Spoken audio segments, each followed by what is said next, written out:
Think while it's still legal. The Kate Daly Show starts now. Okay, Mr. Neeson, whenever you're ready. I see you when you're sleeping. I know when you're awake. Okay, that's good. Let's try it again, maybe a little more jolly. Pick Santa. I watch you when you're sleeping. Oh, yeah. I know when you're awake. I'm making a list and checking it twice. I'm going to find out who's naughty or nice. Okay, I think maybe that's a little too intimidating. Yeah, but if you don't mind me saying, I think it's right. You know, do you understand what Santa's saying here? He's making a list. Naughty, nice. He's detailed. He's single-minded. He's an eye in the sky bringing swift judgment. Okay, but he's also bringing toys to children. Not the naughty ones.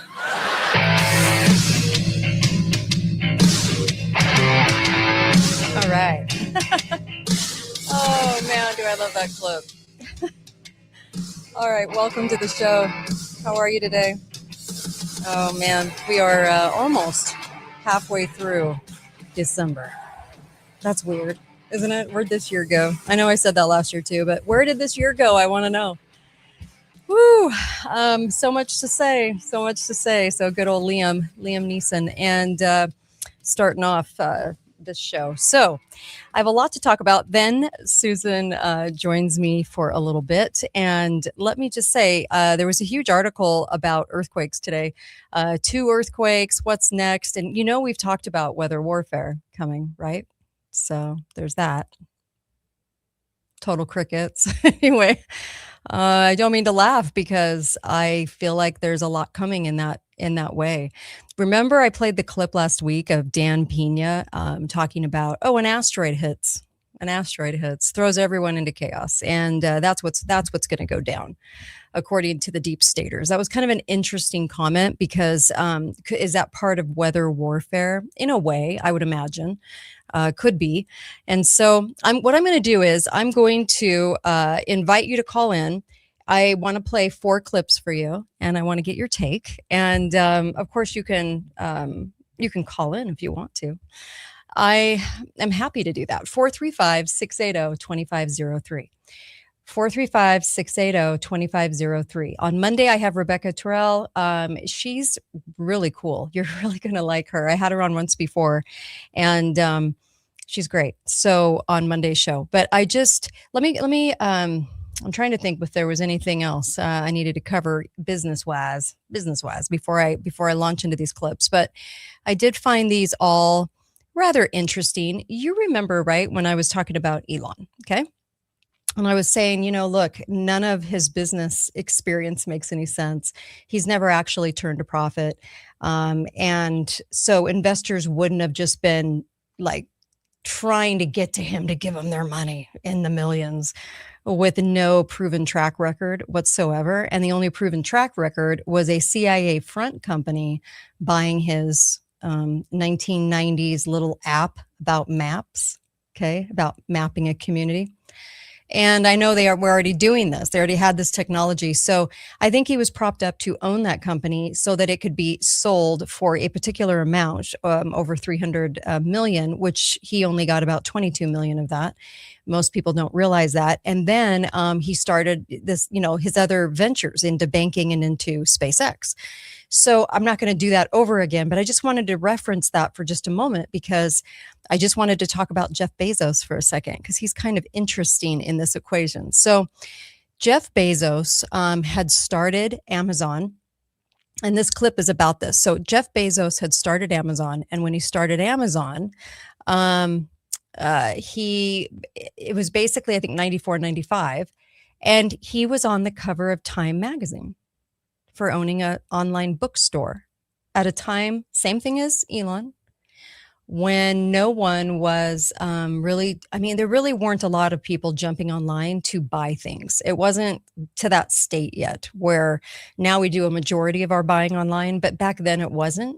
So it was primarily a bookstore, and bookstores at that point weren't making gazillions of dollars. They were doing all right, Barnes and Noble and places like that, but they weren't, it was the brick and mortars that were doing okay, not online bookstores. And so he starts it in 94, 95. And then he's on the cover of Time in 99. And I'm like, for what? So let me play this clip for you, because the only reason he was asked to go on Jay Leno in this year was because of the Time cover. Now, Time is owned and always has been by the deep state. It's their propaganda machine. Okay, so let's hear this. Okay, because Jay Leno points something out that is pretty incredulous. Here we go. It's the thing I don't understand. The company is worth billions. Yes. And every time I pick up the paper, each year it loses more money than it lost the year before. The company's never made a profit. That's right. Here we go. Billions. Yes. And every time I pick up the paper, each year it loses more money than it lost the year before. The company's never made a profit. Yes. That's right. That's right. Yeah, I've never made a dime. I told my investors they wouldn't make any money. Probably going to lose it.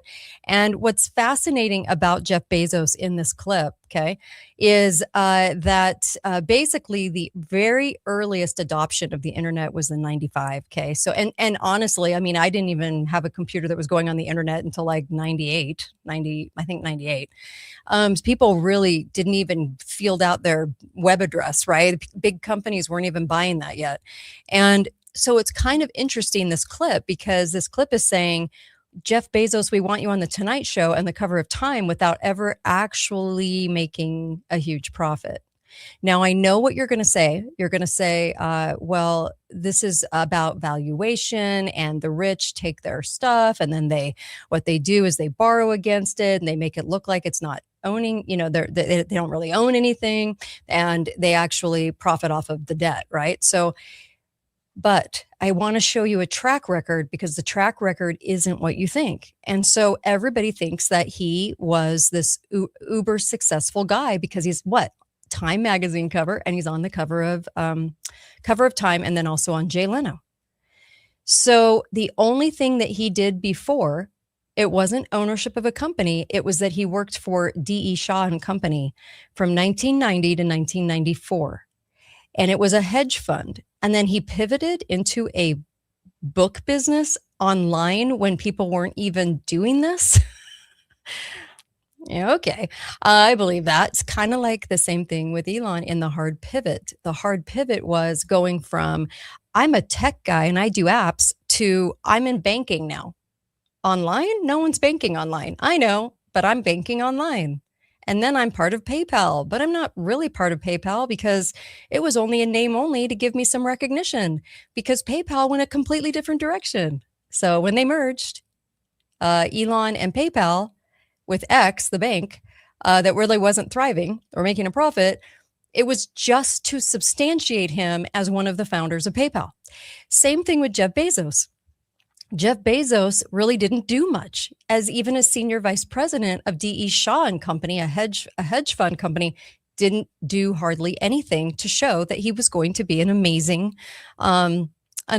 guy at owning a bookstore. Same reason Jeff Bezos was given the contracts by the intelligence community to own the Washington Post. He's not a newspaper guy.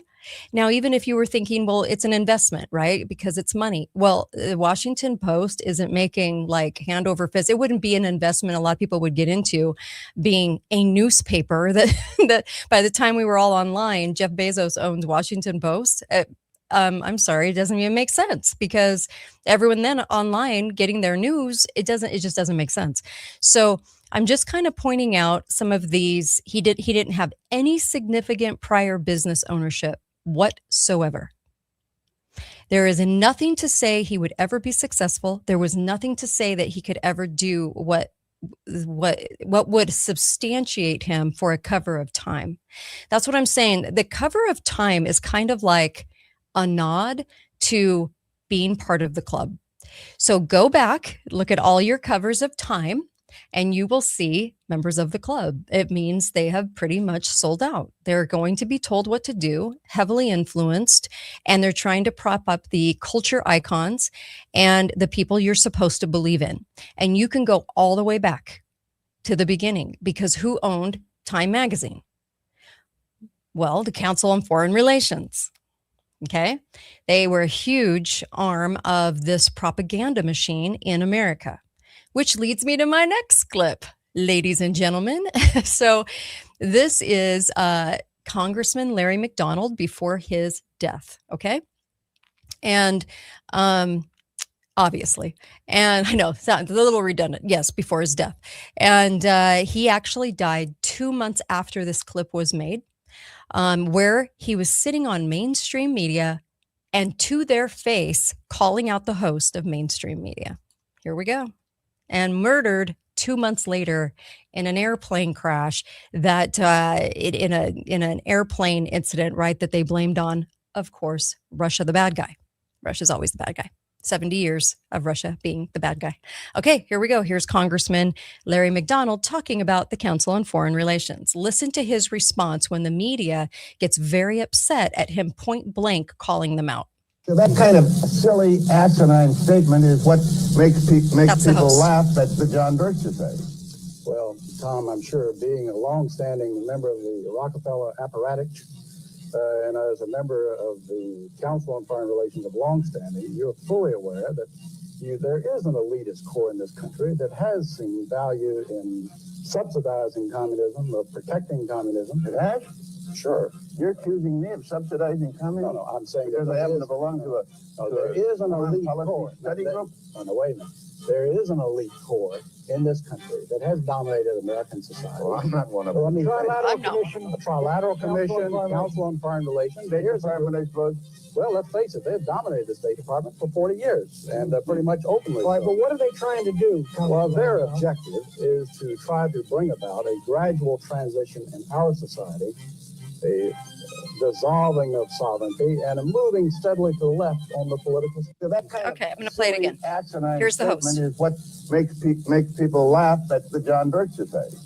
Well, Tom, I'm sure being a long-standing member of the Rockefeller apparatus, and as a member of the Council on Foreign Relations of longstanding, you're being a long-standing member of the Rockefeller apparatus and a member of the Council on Foreign Relations, he's calling out the host right to his face, saying you are part of the club, and the host is going to deny it. Here we go. You're fully aware that there is an elitist core in this country that has seen value in subsidizing communism, of protecting communism. It has? Sure. You're accusing me of subsidizing communism? No, I'm saying because I happen to belong to there is an elite core. Study group? No, wait a minute. There is an elite core in this country that has dominated American society. Well, I'm not one of them. Trilateral Commission, Council on Foreign Relations. Well, let's face it, they've dominated the State Department for 40 years, and pretty much openly. Right, but what are they trying to do? Well, their objective is to try to bring about a gradual transition in our society, a dissolving of sovereignty, and a moving steadily to the left on the political scale. Yeah, that's true. Okay, so he's calling him out 2 months later. They blamed it on Russia. And of course, they blamed it on Russia. Why not? Because the deep state, when they're doing something to somebody, when they're taking somebody out in a position like that, and Larry McDonald would not back down from calling people out point blank, and calling out the system point blank, that they would blame it on Russia as sort of their kind of joke, as far as like trying to get the last laugh from murdering him. Because everything's blamed on the bad guy, right? The bad guy. And it's always going to be Russia because it's easy, even in the movies, always Russia. And I feel like, like the Brady Bunch, Marsha, it's like Russia, Russia, Russia all the time.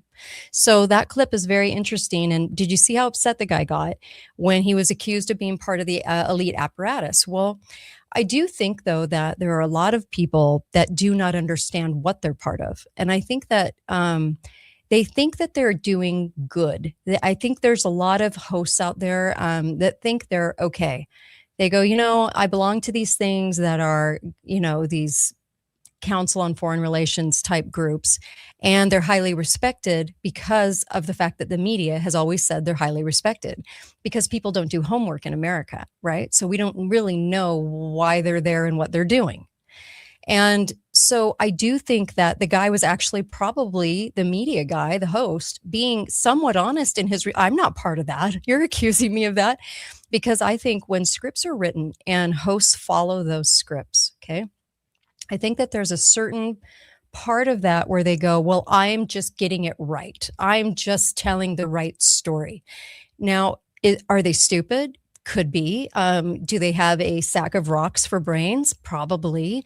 Are they easily manipulated? I would say yes. Are they easily influenced? Oh, yeah. And do they love the carrot hanging of the career and the money? Yes. So there is all of that too. I'm not saying they're not without some sort of blame in this, because they're not either A, too intelligent to figure it out, or B, they know what they're doing and they're trying to hide it. A lot of hosts like that. They know that they're on the payroll, but they I don't know, somehow justify it. I don't know. And then there's those that, clearly love what they're doing and are pretty sadistic about it. But I would have to say that there are the hosts that are stupid enough to go along thinking that as long as they're getting money and as long as they're getting paid for what they're doing, for what they're saying, that they must be getting it right, because then the rest of media is colluding with them and saying, yes, you're getting it right. Yes, yes. It keeps saying that. That's right. And as they point people out and call them crazy, a little like Candace, like what they're doing to Candace or me or anyone that you see that's trying to tell the truth, then what they do is they build that case against them. And you've seen the tirades, I'm sure, online about Candace, or you've seen tirades about certain people that they want to deplatform. I get it. But it's so crazy to me how people haven't figured out that people are either idiotic, heavily influenced, heavily managed. It's just bizarre. Okay. You're going to see a lot of hosts on our conservative side of the aisle glowingly talk about AI, glowingly. Okay. I would be very, very, very leery of that. I really would. And it's a huge tell as far as what game they're playing and what they're about. They're either, again, just being influenced and they don't know it, which is going to be a rarity, because I would think that you'd be smart enough to understand when you're being influenced, or they're okay with it somehow, some way, because they think that they can do some good there, or whatever altruistic reason I'm trying to give them. But in the end, they are building the case for the elite, the deep state. So there's that. So you'll see glowing reports. I know Glenn Beck had the George Washington AI that was supposed to be like young and dressed hip on his show, talking to George Washington, the AI. When I'm talking about AI, I am not glowing about it. I am telling you what they are saying, because it's interesting that AI is built and programmed to tell you a lot of truth about what's actually happening, but it is diabolical at its core. This is why you have intelligence. That's what God created. And then you have artificial intelligence. The only thing Satan can pretty much create would be the artificial brand of what God creates. Okay. So you have AI. And I found, I think that, well, I think that there's a lot of people that do not understand how bad this is going to be. And they're part of the mechanisms of building it, or they're part of the machinery. They want to get on top of it. I understand, because you feel like, well, the future is AI. You better get on top of it so you can make a living for your family or whatever you want to do. But make no mistake, we are building this machinery. We are accepting it. And when I hear conservative hosts glowing about it, or sometimes warning about it, but glowing about it, there's something wrong there. So fundamentally, because if you can't see that and you're on the conservative side of actually doing any research, then, well, I guess people are more dense than I actually give them credit for, because I don't know how you couldn't see how this is so bad coming our way. So on that note, I'm going to give you another one. Let me give you another one. This was COVID the Code. And I don't know if you guys heard this. And I did I play this on the show? I don't remember. So I'm going to play it for you anyway. I thought this was kind of interesting. As far as the whole thing being true, we can speculate, but it is kind of an interesting clip. Here you go. There's no COVID. That doesn't stand for It's true. anything. That doesn't stand for a flu. It's a certificate C of O, vaccination B, ID, identification. 19 is A, 1 is A, I is 9. That's a code. Very primitive code, not even a good code. But so whatever they were dispensing was a technology to go into the blood. And when they start to release these frequencies, those things become activated. And the people become violent, the people become aggressive, people become crazy. And these are the realities. And the people whom were safe were people whom closed their eyes. Interesting. Okay. So dispensing, meaning, I would imagine what he was meaning by that was dispensing in the shots. Okay. So whatever they were dispensing in the shots was having its field day in the blood is what he's saying. And he's saying it's a code, right? So I can't remember if I'd played that on the show before, but I thought it was interesting. And then combined with this clip from a scientist named Dennis Rancourt. Okay. And he's talking about the boosters specifically. Here we go. We showed that as soon as a booster is rolled out to a particular age group, very rapidly within weeks, immediately there follows a peak in all-cause mortality. And we see this repeatedly in country after country. We have studied more than 100 countries now, and the vaccines are clearly temporally associated with peaks in all-cause mortality. And we're able to calculate the toxicity of that vaccine, and we find that the risk of dying per injection increases with age, and it increases exponentially with age, and your risk of dying per injection doubles every 4 or 5 years of age. We showed that as soon as a booster is rolled out to a particular age group, very rapidly within weeks, immediately there follows a peak in all-cause mortality. And we see this repeatedly in country after country. We have studied more than 100 countries now, and the vaccines are clearly temporally associated with peaks in all-cause mortality.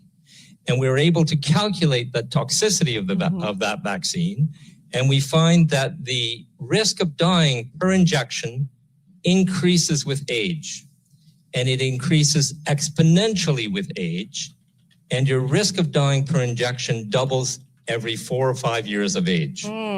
We showed that as soon as a booster is rolled out. So the reason I wanted to play this particular clip was because I saw something today that said they were going to now look at adults. Remember, they brought out the very most basic information, the most limited information they could on kids dying. Then they said, well, now we're going to take a look at adults. So I thought that was kind of interesting. That they're going to go take a look-see, like a little look-see, and they're going to tell you, not much to see here, because in the media, they lie, and they're good at it. So, they're going to do the same thing because that report about the kids, people took that verbatim. Oh yeah, see, they think only 10 died.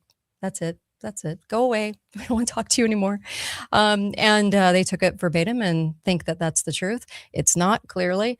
There is evidence to show the mortality rate in conjunction with the boosters. And we said this from early on. We said that the shots that they were representing as the cure for Blovid back in 2020 would be the most dangerous shots you could get. And then after the shots were introduced, we said, don't do the boosters. The boosters are are pretty bad. There was only a certain amount of recipes associated with them, and if you got the recipe, that's why they had the website called "How's My Batch?" or what, my batch of vaccines that I got in my area, and it showed your batch that you got it from. So there's a lot there to unpack, but I just wanted to say, on the heels of you seeing in the press that they might take a little look-see at adults and the problems, if they do anything, they will obviously hide everything, because you're not going to be able to show that the government impeded people's health and caused death. You can't ever show that. So it's never going to come out right. But what do we do? Right? So there was somebody wanted me to talk about Tina Peters. I got a request. So she's not in a federal prison. She's in a Colorado state prison, and she is pretty ill from what I hear. And I had her on the show. She's a truth warrior. The byline about Tina Peters is that she was, what do they use in the press when the press lies about everything? That she was part of what she was doing was entangling herself, trying to get into the ballots, trying to get into to do something to the ballots. And no, she was actually exposing the fraud that was already there. So when she got into the system and realized that the software was the problem and that they were switching votes in the software, especially when they exchanged hands to the counters. So you had the software, which gives up the data, right, to the next level, which would be the ones that formulate the numbers, that votes were being switched. And she saw that. And I had her on my show. I had an exclusive interview with her. She was amazing. She is a truth warrior. They murdered her husband, put him into a care facility, and made sure he ended up dead pretty quickly. And her son is dead. And it was just, her story is so sad to me because she's such a warrior. She's such an amazing woman. And if you want to see somebody that tells the truth, that would be Tina Peters.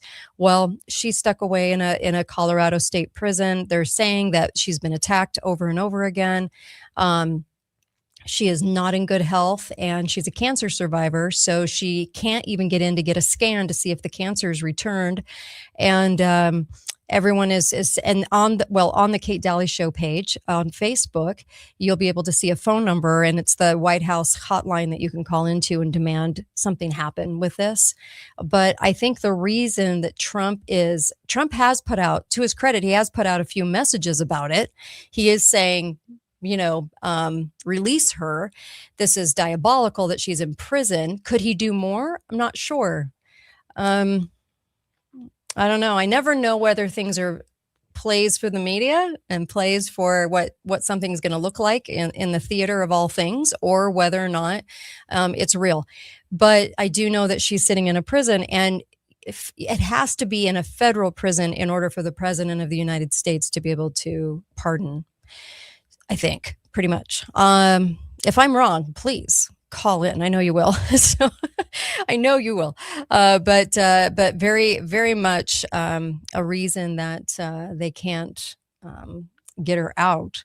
And she did apply for an appeal, as far as the appeal is coming, and she wanted to be released during the appeal because her health is so bad in prison, and she was denied cause for that. So it's despicable, it's evil, it's sickening. She's a truth teller, and you could tell during my interview with her. All you have to do is Google SoundCloud Kate Daly Show Tina Peters, and the interview will come up and you'll be able to hear it. And she describes exactly what she found, and the minute she found it, they turned her into the villain. And then they tried to say that she was trying to get in to actually do the fraud in the ballots, and that's not at all what she was doing. She was exposing the fraud. There's a big difference. So, wow, pretty amazing stuff, actually. And, but that would be the reason, is that she's not in a federal prison. So, it's interesting because when they do these cases, remember Dr. Kirk Moore? So Dr. Kirk Moore was the one accused of giving people the vaccine passes, and not giving the actual shot in the doctor visit. Okay. Because he thought that, hey, this is supposed to be something that is, between doctor and patient. Well, they took that state case and turned it into a federal case so they could prosecute. So they get to pick and choose when they prosecute and when they don't. And what happens is I even said to Dr. Kirk Moore, I said, of Utah, I said, why is this a federal case? This is a state case. And he goes, exactly. No one asks that question. He said, they turned it into a federal case because they wanted to.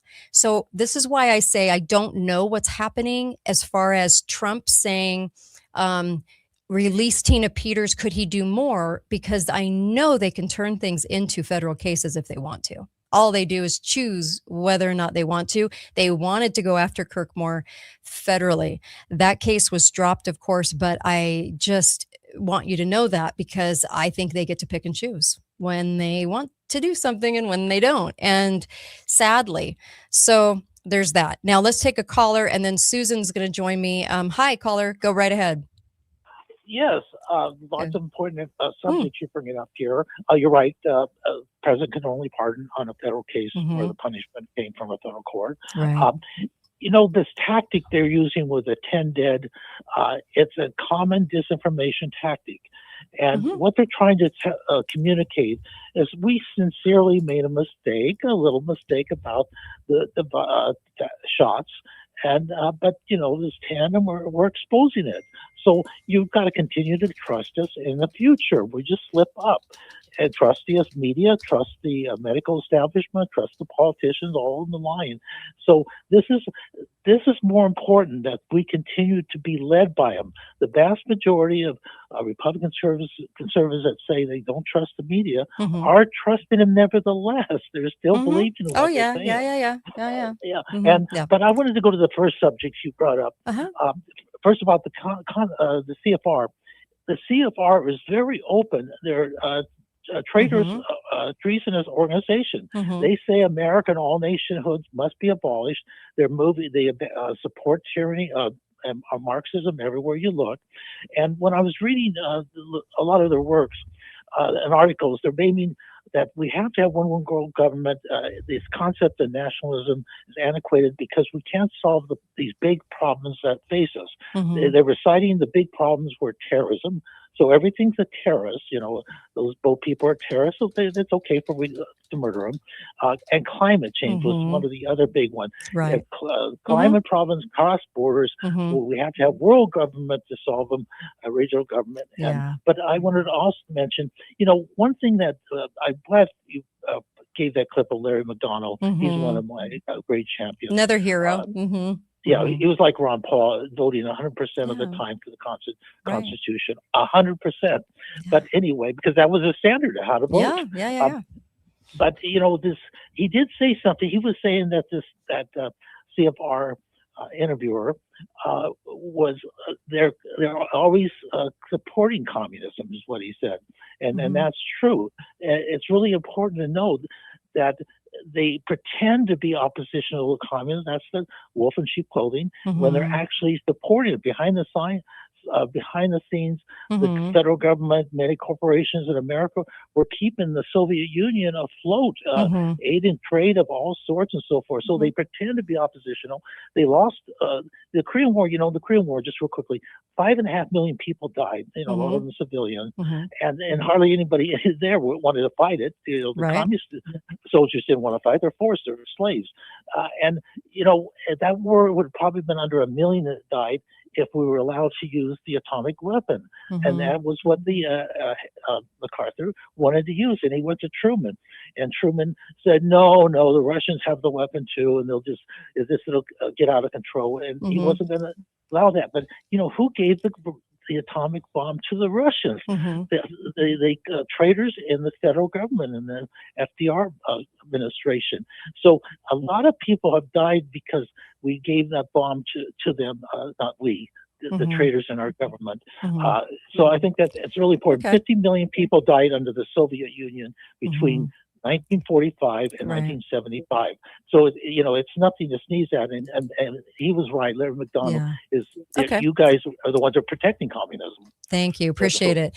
Two things that I would probably say to that before I bring Susan on is, number one, communism really, they really should be saying globalism, because that's really what it's going to turn into. It's communism really on steroids as far as the global appeal, the global, we don't need borders, we just need a UN to kind of, like direct the path. And one of the things to come out of World War II was that horrifying, disgusting, evil UN organization, or the need for it, because they were supposed to be of peace. What a joke. We've had nothing but war since. And of course, we have the intelligence agencies driving the train. The other thing is the bomb. I have a lot of questions. I think that I think it's a fear game instead of an actual atomic bomb. I think that there's a lot hidden about that. I think that this is why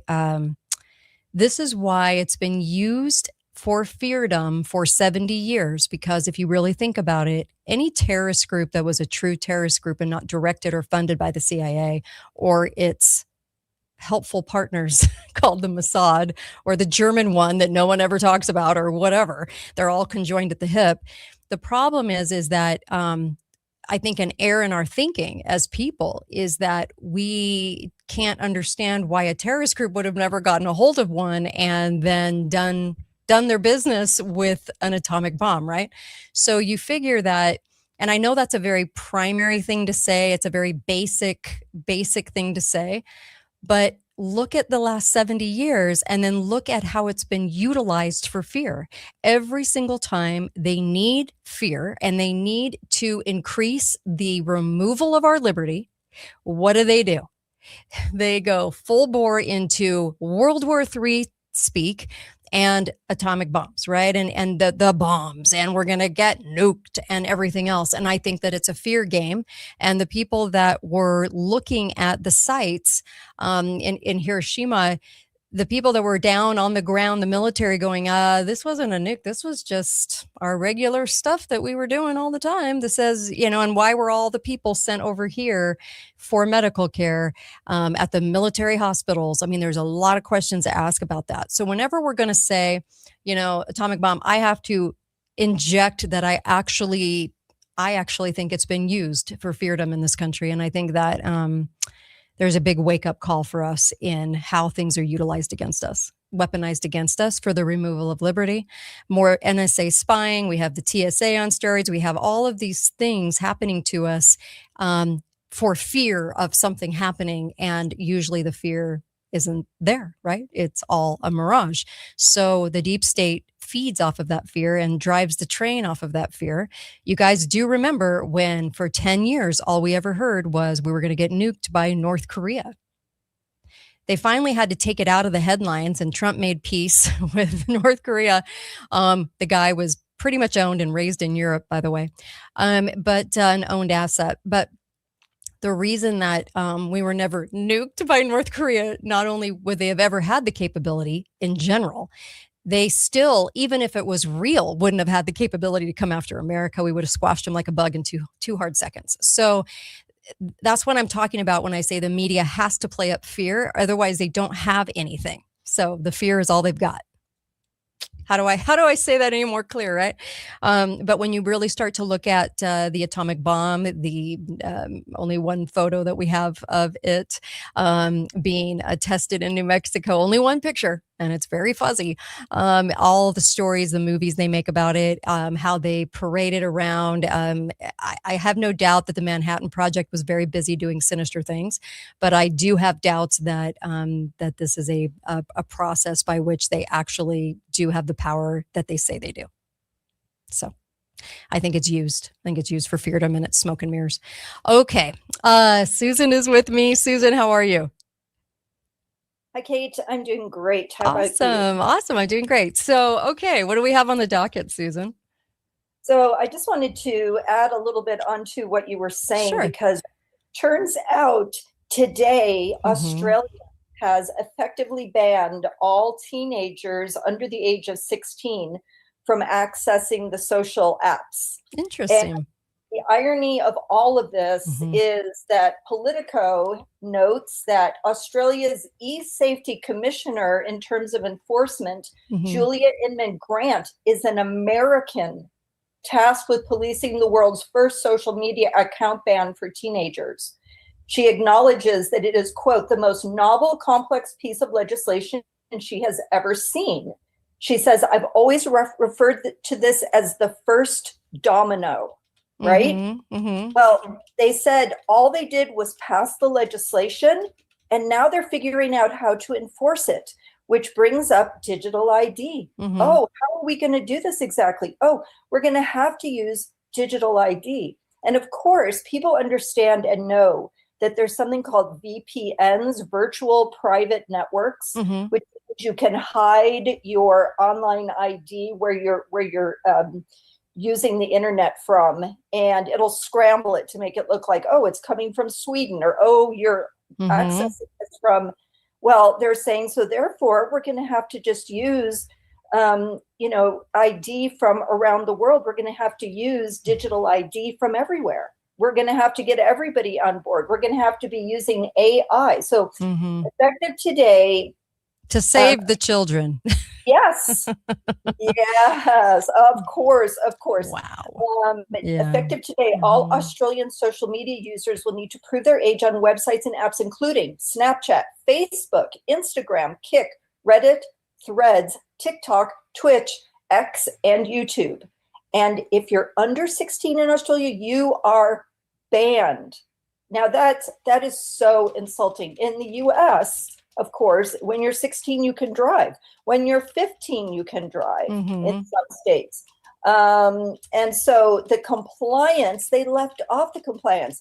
They said the legislation was actually passed very quickly within the last year. Quickly. And now there's some states that are jumping on this bandwagon. My state, home state of Utah, which is one of them, Texas, and Louisiana. And, the governor of Utah, very proud of this accomplishment of, in this case, it's getting.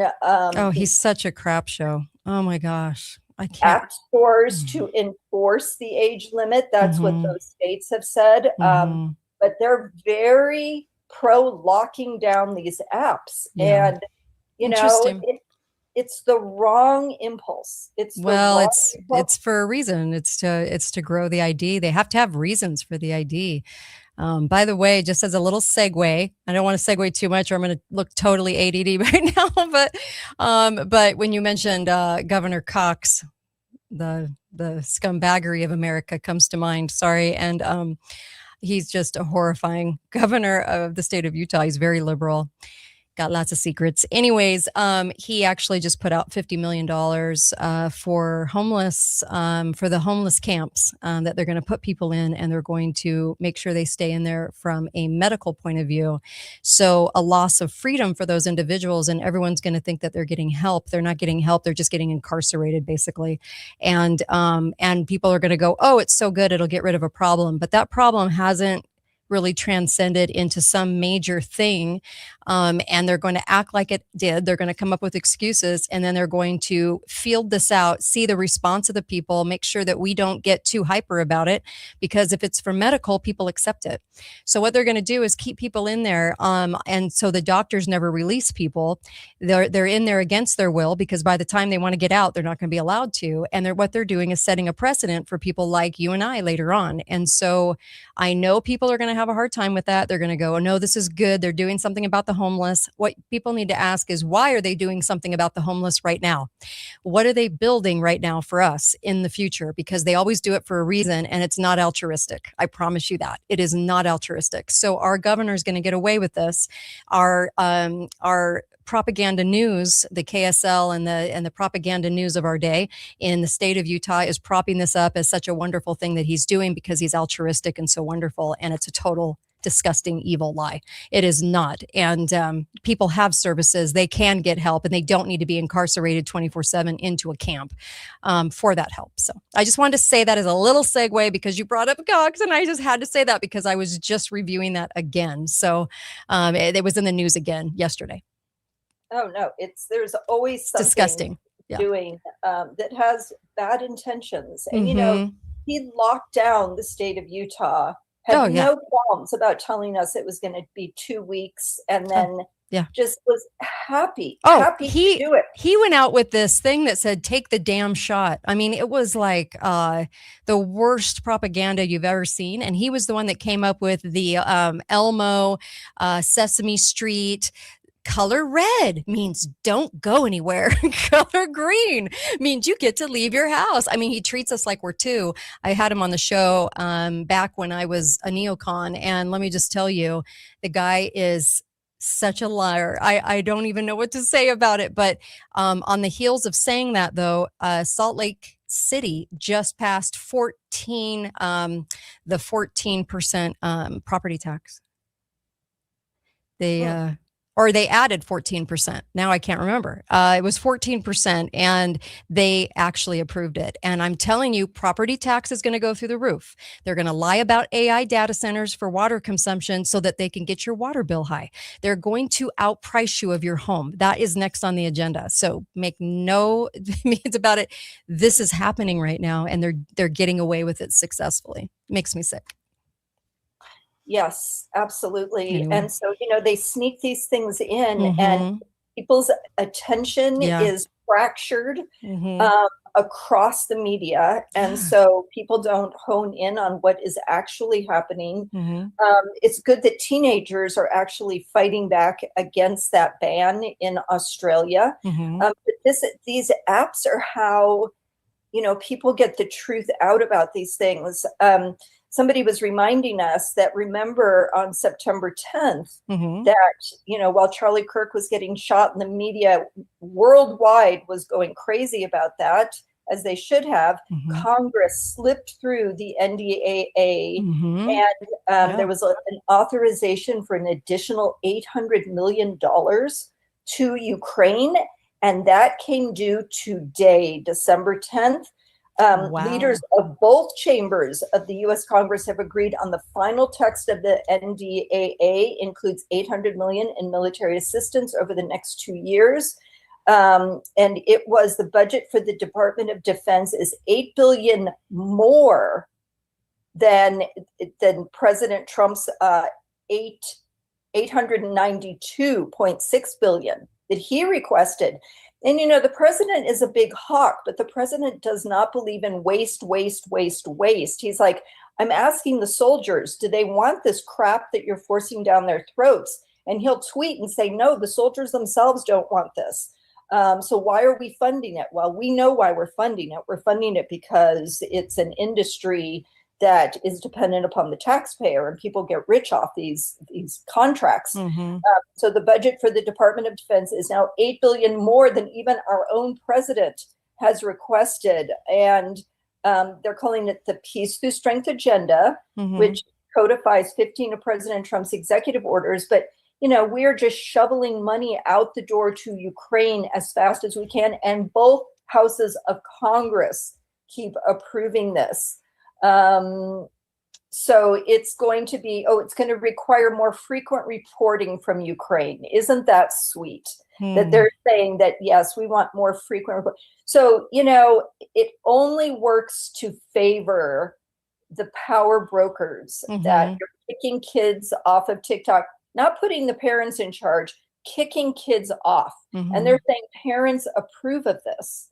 So I wonder if Zelensky is going to sing pretty soon. I don't know. There's something. I wonder if the payments to him are about him because he's been owned since the beginning. I remember the vile emails we used to get when we said that in the very beginning, because everyone was turning their profile picture into Ukrainian flag, and I wanted to throw up because I thought there's no way in hell this is actually going on. But anyway, so an owned asset, right? He's part of a boy band and everything else. And we've done a lot of shows on him, but I sense that either something's going to happen to him soon and he'll deserve it, or something's going on there.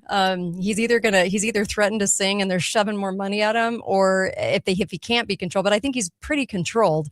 So it'll be kind of interesting to see how they do away with this whole demise. The other question to ask ourselves, sorry, Susan, the other question to ask is this: why are we negotiating deals between Israel and Iran? And why are we negotiating deals between Russia and Ukraine?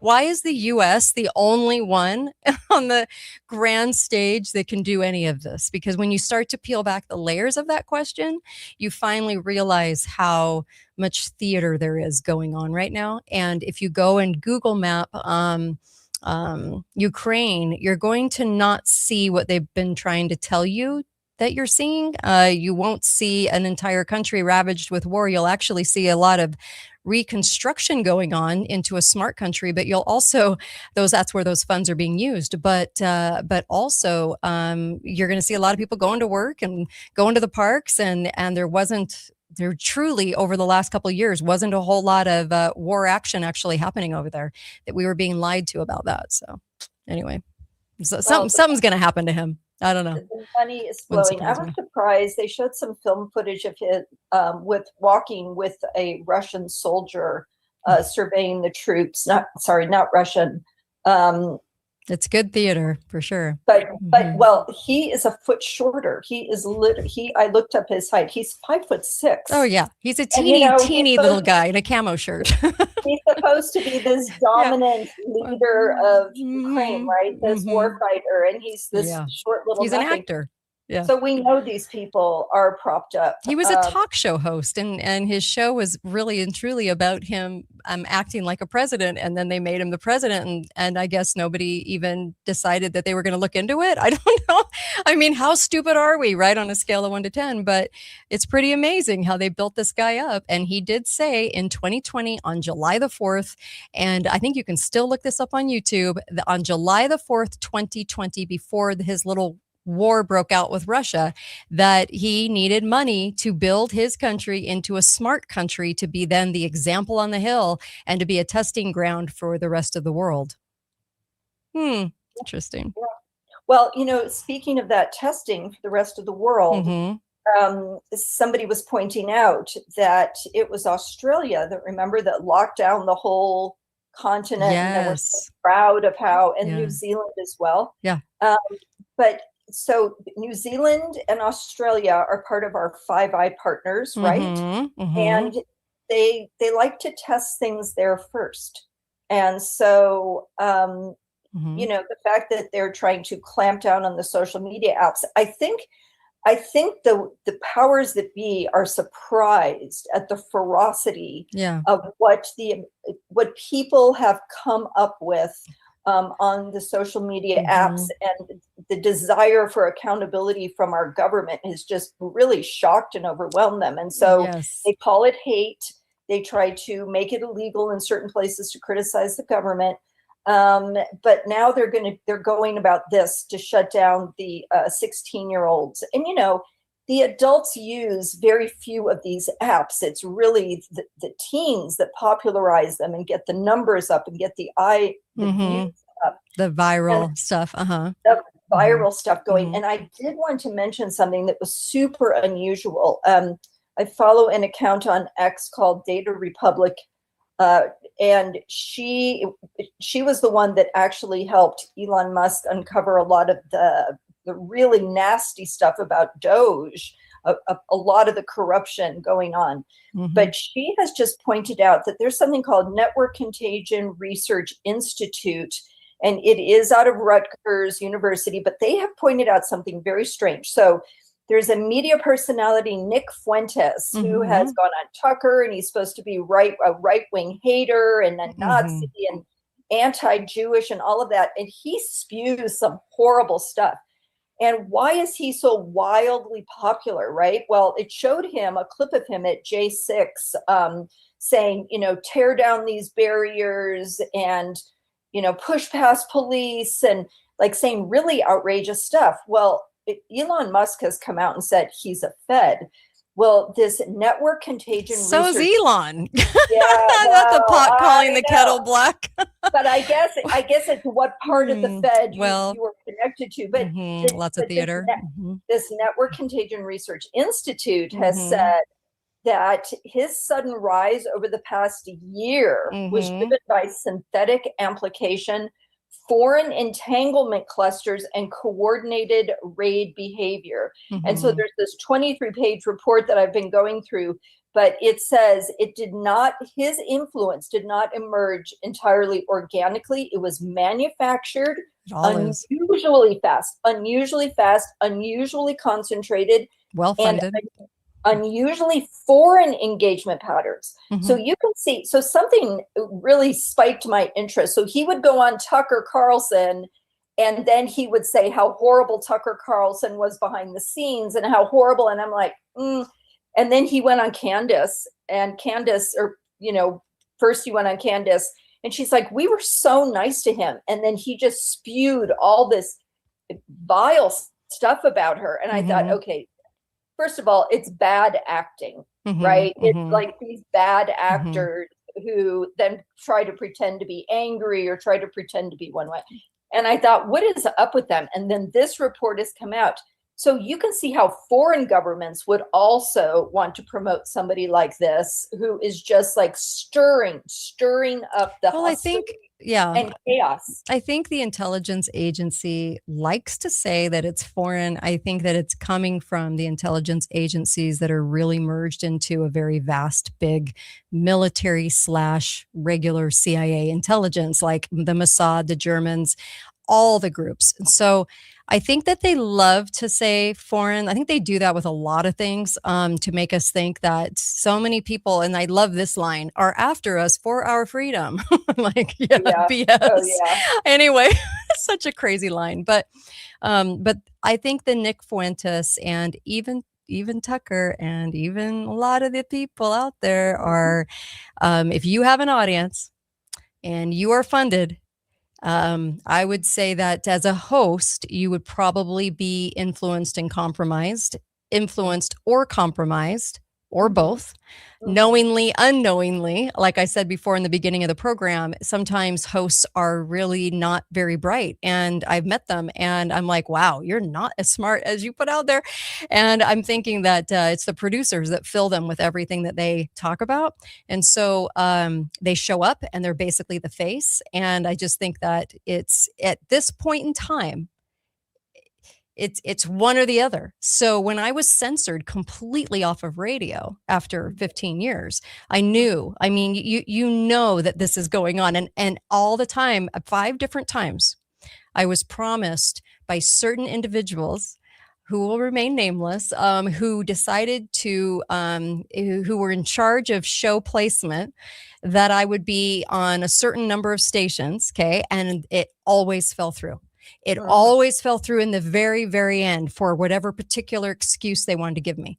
And it was very interesting because people were calling their stations asking for my show and could not get it.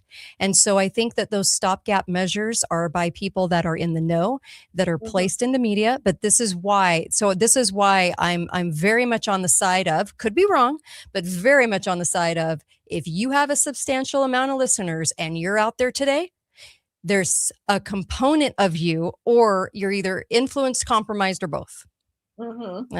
Just saying. No, it's my experience.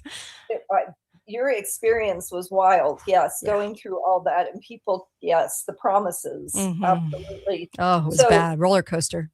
So it's just good because most of us are not sophisticated at all on how this medium works, how the internet works, how listeners and viewers and followers, how all that works, because it's all new to us, right? But get this statistic.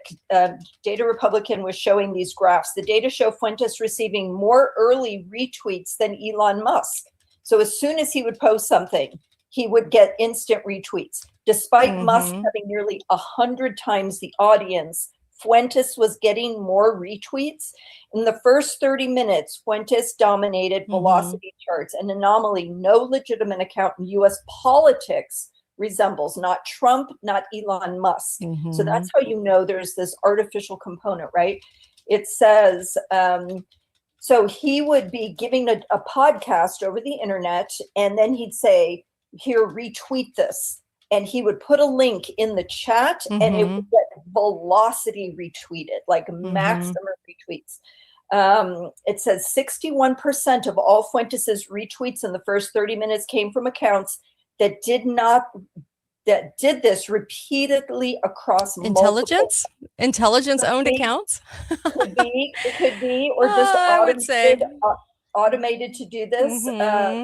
It says 92% of those accounts, this is why your theory could be true, are fully anonymous. No name, no photo, no location, no contact info. And almost all of them are single purpose. So they're just to retweet his accounts. So it's really in a way of like hacking your own system to maximize this. So don't tell me about conspiracy. This is, and he could not possibly be doing this on his own. If you've ever listened to him, he's not super bright. He's not. Sometimes they just aren't. Like I've met a lot of rocks for brains in the media industry and politicians. So the politicians aren't bright either. I've met so many that are. I almost like refer to them like golden retrievers. They like to get pats on the head. They like to. They're super friendly, and because you can't be unfriendly, or you wouldn't get anywhere. And they are like, like I just want to be liked, and so they'll do whatever it takes to get the money, the career, and be liked. And so the only way I can refer to them is like a golden retriever. That's what they're not super bright, not your bright Siberian husky, no, but like your basic golden retriever. It's kind of what they're like because I've met people in the media over and over again. So. Absolutely. And, not to underestimate, because we live in the U.S. bubble, right? It's European influence or Australian influence. But for most Americans, we're just living in happy land here in the U.S. So Fuentes' most viral posts are heavily retweeted by foreign accounts, including India, Pakistan, Nigeria, Malaysia, and Indonesia. And these countries have zero organic link to Fuentes' U.S. commentary or identity. They're just doing it as part of engagement farms, and they're called bulk retweets. They boost networks, they're inauthentic accounts, and you're like, wow, this is, so what's happened is high tech meets like really toxic political content that is destabilizing.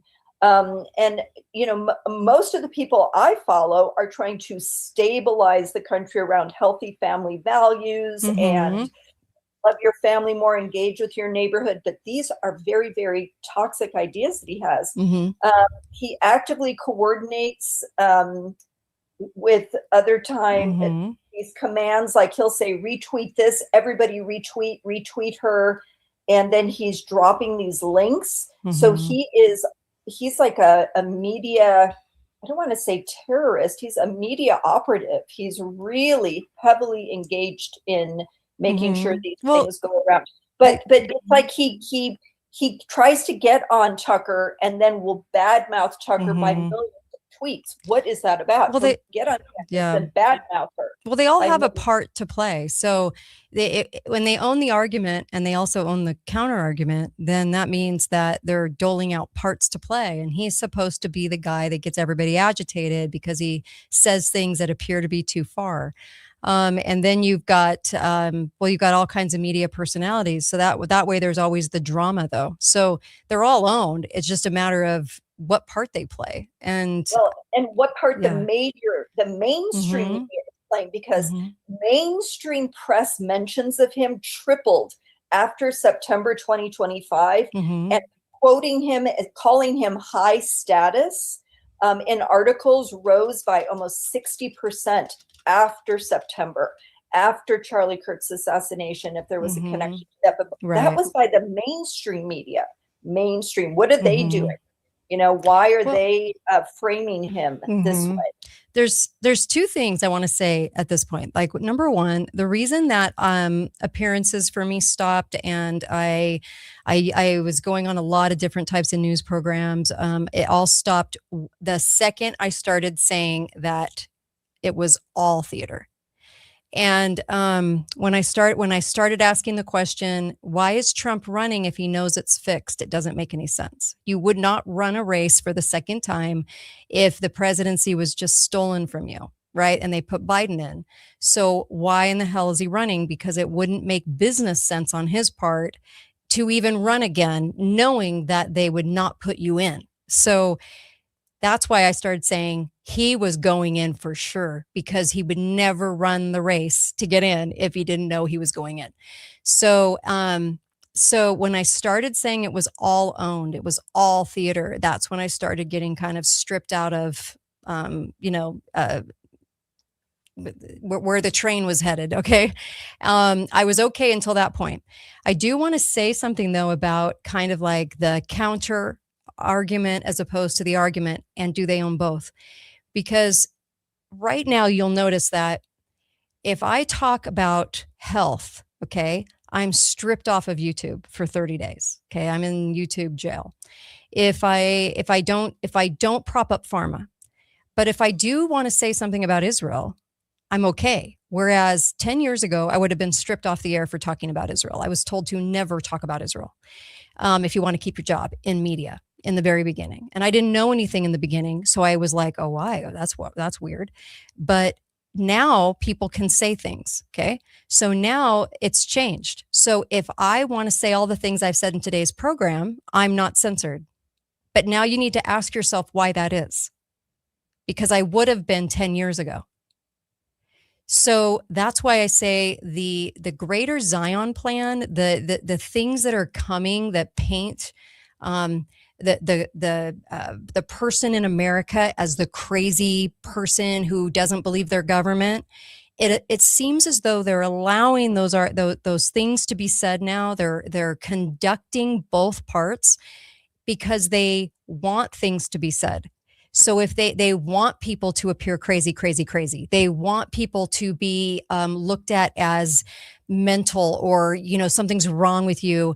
You're far right. You're one of those individuals, because I think they're truly allowing more conversations in that arena to be had, because it is something that is condoned right now for the direction we're going in. This is why I mentioned the homeless camps. Because right now they're trying to get consent of the people to take people's liberty away without any rights at all to do so, like without any kind of situation to do so, right? Just randomly go, you're homeless, we're taking you, out of the equation, and then we'll decide if you can go back into society, because there's propping up a situation where people could get the mental analysis of you're nuts, you don't believe the government, you believe all these crazy things, you're a Candace Owens type, you're an Alex type, you're this type, you're that type. We're going to put you away until we medically deem you okay. So I honestly think that they're allowing certain conversations to be had right now. They're allowing things. And whereas before I would have said somebody could get killed for saying XYZ, they're not going to do that now. They're going to actually allow people to say things. And so I just kind of wanted to bring that up, because I think it's something that that people aren't realizing that's happening right now. Because I noticed a shift this way. Like YouTube would have censored me for this show, but they're not going to, because I'm not mentioning health. I'm not saying naturally you can help with cancer by getting my ebook that has the answers at katetalks.myshopify.com. You can go there and get the answers so that you don't have to take pharma. Okay. So when I say things like that, and if I say certain words, stripped off the air for 30 days. Isn't that amazing, Susan? It is incredible. It is incredible. I know. Which surprises me that accounts like Dr. Berg, like, he has 10 million YouTube followers, like some huge number, is allowed to be on, because he is a Scientologist, if you look into his background, and he's all about natural healing and explaining how the body works. But he's got a huge YouTube following. And so I'm so surprised, but maybe there's a reason for that. I don't know. Like, they know people looking for that. But you're right. You're right. There is a shift in the wind. Yes. Things that are allowed, things that are not allowed. Yeah. So I just, it's a puzzle. You look at the internet now, it is a puzzle, because you've been taught what certain things mean. And now you're learning from the people who've created some of the structure of the internet and some of the so-called psychological operations. If you go to the NATO website, it's like, cognitive warfare page for psychological operations. If you go and listen to the people who've created some of that, they're like, here's what this means. Here's the definition and why we do this. There's a whole psychology to the internet that if you're only reading it at face value, Mhm. you're going to be confused. You're going to Yeah. think this is hate. You're going to think this part sounds crazy. You're going to Yes. say, look at So- these comments. Yeah. Yeah. I've had a couple, several conversations with AI. And I do want to say this about AI because you'll know that it's programmed by globalists. And of course, I know you know that because it's pretty obvious, but it's, and I'm speaking to all of you that are listening because it's so obvious, but, and I knew that by having this conversation with AI because I kept questioning AI's reasoning. And even had a conversation about Elon with AI. And it was funny how they kept backtracking. Every time I would call them on the nonsense, like they would actually say XYZ is true. And I would say, yeah, but that can't be because of this. And they would go, oh yeah, you're right. Yeah, that's not true. This is true. And it was so funny because humans can still analyze. We can still actually take pieces of information and analyze. AI is really not capable of that. They're only capable of spitting out what they're programmed to spit out. And most of it's going to be lies. A lot of it's going to be truth too, but a lot of it's going to be lies because they'll spin it and they're programmed to spin. But when you catch them on lies, AI does not quite know what to do with the reasoning aspect. So they will step on their own toes to try to figure out what to do next if you're really calling them out. Like if you're actually saying you're lying right now. It's pretty amazing. AI is just so destructive and it's so evil. That's why it's the counter to what God has given us in intelligence. Satan can only come up with AI, artificial intelligence. And I think it's funny that it's even called that because they're giving you the story right in front of your face. It's the opposite of intelligence, right? It's manufactured. So just so gross. Anyway. Yes, it's manufactured. Yeah. It hallucinates. Disgusting. They've told us that AI hallucinates. It'll just make up facts. I know somebody who is a sculptor, and he labeled his new sculpture after an ancient artifact. And if you ask AI about the ancient artifact, it says no. The ancient artifact was named after his sculpture. Like it gets it completely wrong. And you can't trust it. It will absolutely mislead you. And so there was just, I think I prefer something called DI, divine intelligence, that's been around for millennia and millions of years. Divine intelligence that'll, whisper truth to my soul. Right. So, I just think I don't know how the future is going to unfold if we think AI has answers. And I think they're worried. I think they see how misleading it can be, but how also informative it can be, how people can quickly look things up and then follow the breadcrumbs to find the truth, right? So I think that's incredibly powerful. And it's almost like Pandora's box. They've opened Pandora's box and now they've unleashed it. Yes. They can't stuff it back in, can they? Yeah. So I think it's, that they don't quite know what to do. They're back on their heels. They are frustrated and upset because especially kids are very smart at figuring things out. I was talking to somebody about a child I know who's 13 and she's the one who can figure out apps. She's the one who knows how to get from point A to point B or figure something out if you're stuck as an adult. You hand her your phone, she knows what to do. And I thought, yeah, that's why they really don't want kids on the apps, not because if they were really worried about child safety, they wouldn't put out the movies and trash from Hollywood that they put out. They wouldn't be promoting.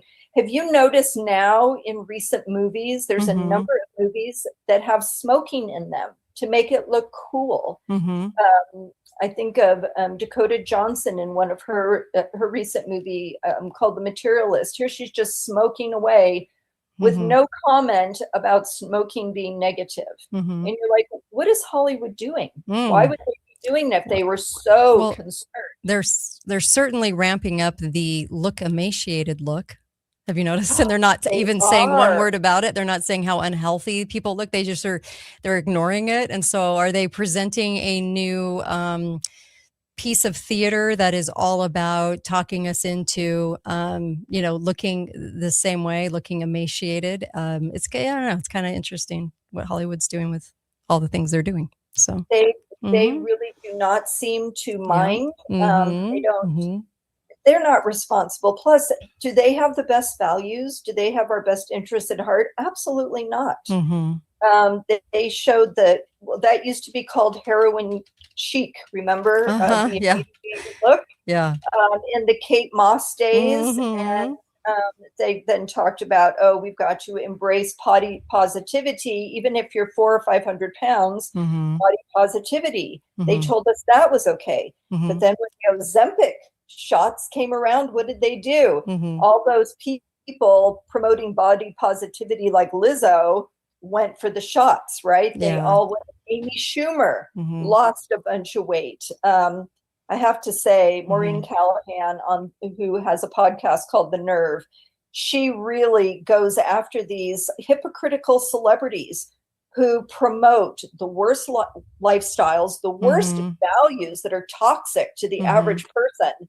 Well, And then mhm. the media bumps them up like saviors. Well, they're selling supplements, and they're selling things by saying that they're doing XYZ to lose the weight because it's a profitability, it's a money income, right? And so they're not going to say it's Ozempic most of the time. They're just going to say it's coming from certain sources, because I've done so much research on Hollywood, and this is going to sound super far out there, but I'm all right with that if you guys are all right with that. I actually think that it's such an illusion. The wealth is an illusion.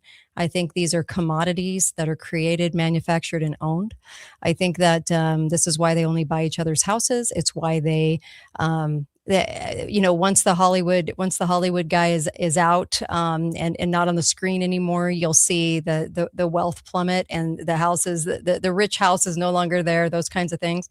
But I do think that it's money laundering. It's money laundering because there's also an aspect of this that people don't realize. And if you start to really look at Hollywood stars, the second they get uber big, okay, like your Clooney's and all your bigger stars, all of them have non or NGOs.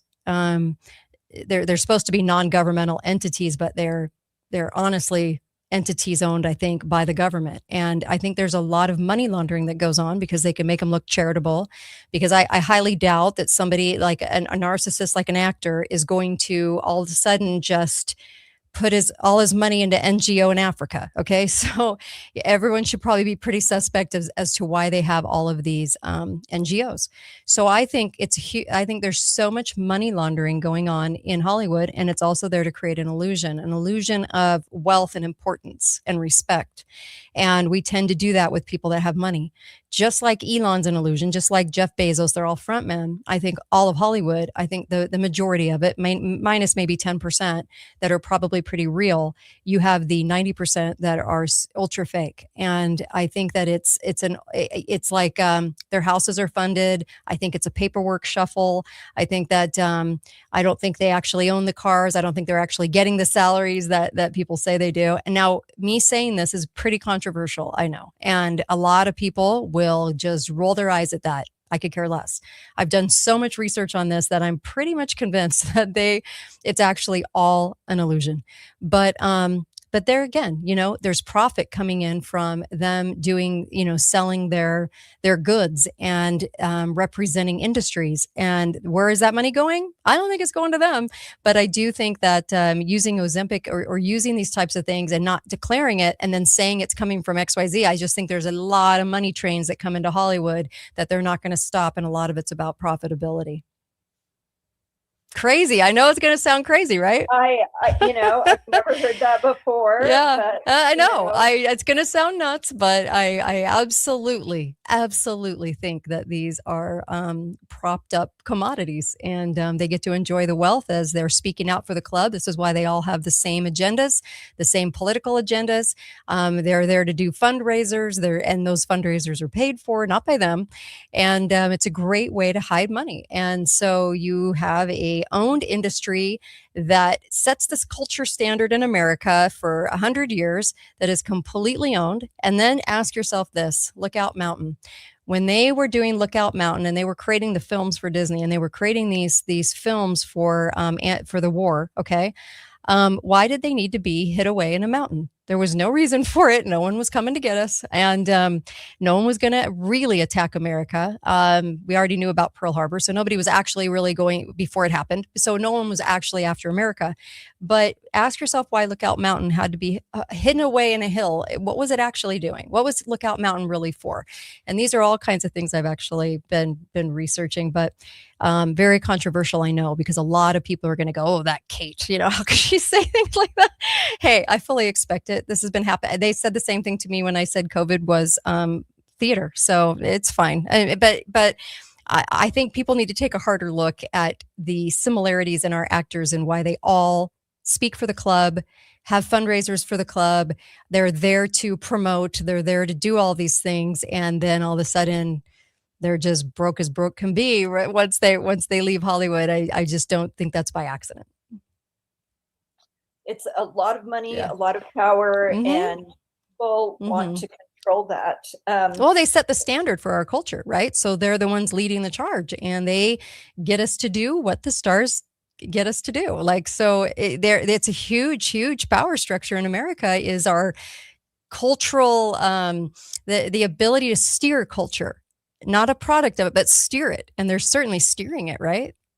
I don't know. Absolutely. Yeah. So, Even something like there's something called the Pantone Color of the Year, where Pantone it just says this is the color of the year, Yeah. and I think the color of the year this year is Cloud Dancer. It's white paint, and I thought, and they said this is what makes the designers design with white. This is what makes somebody decides, and you're like, how can that be? That there's just this idea that comes from somewhere, and everybody has to jump on board, and now we all have to have white couches and white houses. That's crazy. It just seems so crazy. You mentioned that, and it reminds me of something else that I saw, and it was, why is the color taken out of Christmas? And now it's monochromatic, right? And so everyone on Instagram, monochromatic Christmas, right? And all the color of the 70s, everything was colorful, colored lights, everything was color, and then gone. And now it's just beige, right? Cream. Everything is beige and cream. And it's bizarre how our culture just adapts and calls it modern. But those shifts take place. I don't even think we question the shifts, but we used to have a lot more color going on around Christmas. It's very weird. We used to laugh because look back at pictures of our family kitchen, and we had these big flowers as part of the wallpaper, these huge, 10-inch flowers, and it was flower power, Right. into the 70s, and it was oranges and bright colors. You're right. Absolutely. But why are we so susceptible to that? The more they watch us, the more they observe us. So there was an interesting article that came out that the Gordian knot of governance, how transparency centralized power. So how there was all this demand for transparency in government, and we're going to be more. Well, government said, okay, we'll be more accountable. We'll trace every dollar, but that means we have to watch you using our dollars. And that's how they said, well, then we're just going to have to set up these systems, and then we're going to have to apply it to the people because you asked for transparency, and they watch us watching them. And now they're demanding that we be ultra transparent with the government and with industries. And wait a minute, this wasn't supposed to be what it was happening, right? That you can see how that system that supposedly we demanded, because it's trillions of dollars that they're sucking from our accounts. They're like, fine, you want it transparent, then we're going to have to watch you watching us. And everything, all of these things.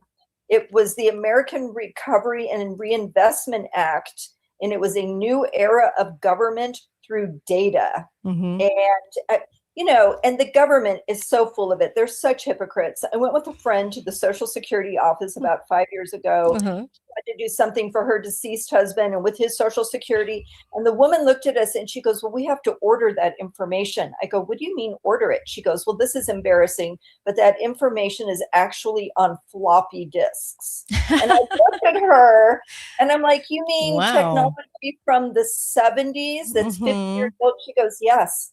I go, we're just trying to get something to confirm his Social Security number. And he wasn't even alive then. And you keep it on. So they're hiding these secrets in government that they are so woefully, catastrophically. And that's why I do believe Elon a little bit, that he said, I went in and looked and was appalled, like at how horribly things were run. And I do believe that aspect. I don't know. Because that is so typical of government. Yeah. I just don't think, I mean, Well, I'm not saying he's an Elon. honest. No. I'm not saying he is. But just the way it's forceful. run is what you're saying. Yeah. Yes, Mhm. yes. And the government, and so, but it's just ironic that we think, oh, data transparency in government, this will be a great thing. Mhm. And then it turns out they just turned and looked and said, well, by the way, we've got these systems where they're going to be up and running, and we're going to apply them to you too. Mm. So it's almost Okay. like we didn't see that coming. We thought we'll just make them accountable, and they're like, no. Yeah. We're going to turn it around and make you accountable, Mm. us, the citizens, and the consumers. So it's Yeah. Well- the Pandora's box is opened, and Mhm. not control what is Mhm. happening. We can only control how much we're willing to Yeah. participate, but not all the way. They demand so much from Yeah. us, right? Mm-hmm. It's interesting. It's always the same club. I was watching a clip by Lara Logan. I've had Lara on the show, and a couple of times, and she was interviewing this gentleman, and now his name is completely going to evade me, but he was talking about the inspector generals, the IGs, and he was saying how Cigna is in charge of the deep state. David, was it Michael Horowitz? David Horowitz. I'm trying to think. I'll have to go back to that clip because I'm butchering it now. But I will say that they're trying to reduce the deep state into a couple of people that it's clearly much bigger than that, and it's not just that. And what they're trying to do out there is say that, you can dial down the deep so you can know exactly who is running things. They're part of the machinery, but they're not the whole machinery. And there's a lot of families with deep money in the backgrounds and all kinds of wealth in the background. It is not just Council on Foreign Relations. It is not just Cigna. It's not just certain individuals. It's a lot. It's like the Club of 300. There's so many people involved, but it's even deeper layers than that. You've got the soldiers of the 300, but then you have the people that are really calling the shots from beyond that. But it is crazy once you start to really look under the covers. This is why government can never do anything well, because it's not designed to. It is seriously not designed to do anything right. It's or effective. It's supposed to look like a crap show, actually, and both sides are in on it. So both sides are doing it, and it's going to sound very libertarian of me to say that, but it's the truth. And both sides are screwing us up pretty badly. And if we don't start seeing it and we don't start exposing it on a regular basis, like Elon, I don't think Elon was ever behind Doge. I don't think he was ever doing anything. He was never sitting behind a computer. Are you kidding?